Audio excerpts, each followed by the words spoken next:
আসসালামু আলাইকুম। আশা করছি সবাই ভালো আছেন। দেখেন কি অবস্থা, এখনো সেই পানি আগের ন্যায়ই আছে। ঘর বাড়ি রাস্তাঘাট সব তলিয়ে আছে এবং সেইখানকার মানুষগুলো আসলেই খুবই কষ্টে আছে। আসুন আমরা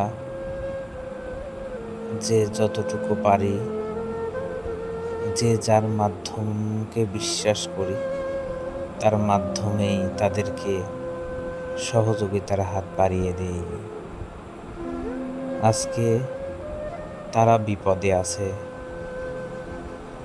এমন একদিন হয়তোবা হতে পারে যে আমরা বিপদে পড়েছি, তারা আমাদেরকে সহযোগিতা করবে। এই চাচার অবস্থা দেখুন, কি অবস্থা! ইস!